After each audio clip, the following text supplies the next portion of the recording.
Some time back, one of my close friends, Vaishali, shared an incident, and later she reached out to me to ask her actions were the right ones or not. Well, she shared her experience with her child, her son, who was caught by the teacher surfing on some other site during the online classes, and how the child was later crying profusely, and Vaishali could not do anything to console the child. She tried her level best. Now, this is a common incident. It does ring a bell. It is common these days. Kids getting distracted in their online classes. Well, as mothers, we have faced with our kids. We were in the same situation. Now, when the child is caught by the teacher and the teacher reprimands the child may start crying, like Vaishali's son. Now, generally, parents, they react in two ways.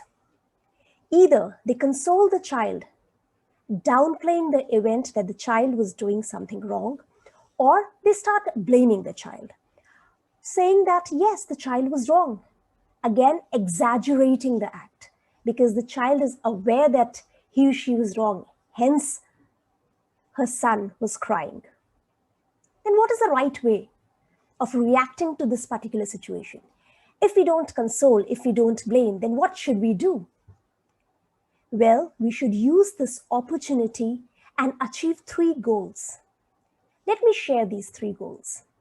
First of all, use this opportunity and teach your child the art of self-awareness. Create that self-awareness in the child wherein the child knows what is right and what is wrong. Ask those open-ended questions. We don't have to come to any conclusion.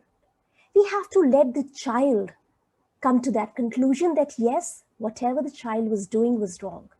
Ask your child, was it the right thing to do during the online class? Was the teacher right in doing what he or she did?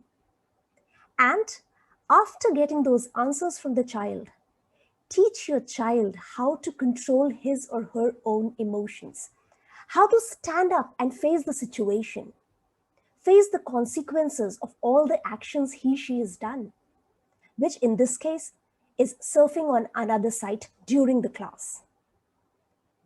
When you create that awareness in your child and teach your child how to control the emotions and how to work the things that he or she has done wrong and how to correct them. Now, how can the child correct? Ask the child, what is the next step he or she can take? And then maneuver your child into saying and into realizing that yes, maybe the child can go to the teacher and just say sorry. Convince the teacher that he or she is not going to repeat the mistake ever again.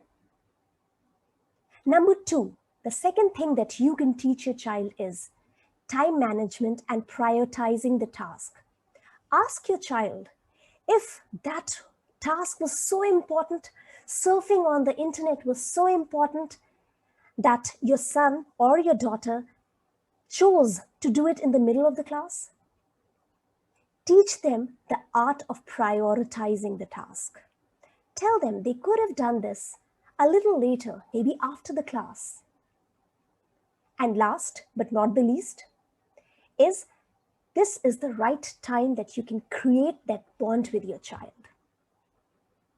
Make sure you tell your child that you're always available for them and that you understand what emotions they are going through. So next time, whenever you face such a situation, never ever tell your child that, yes, you were wrong, the teacher was right, you shouldn't be doing that.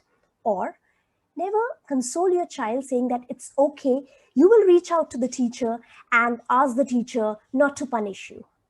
Don't do these mistakes. Let the child face the consequences of the actions that he, she has done. This is the right time to instill these values in your child. I hope I have answered, Vaishali, your question. Leaving you all pondering on this, this is Dr. Garima signing off for now. See you in the next video.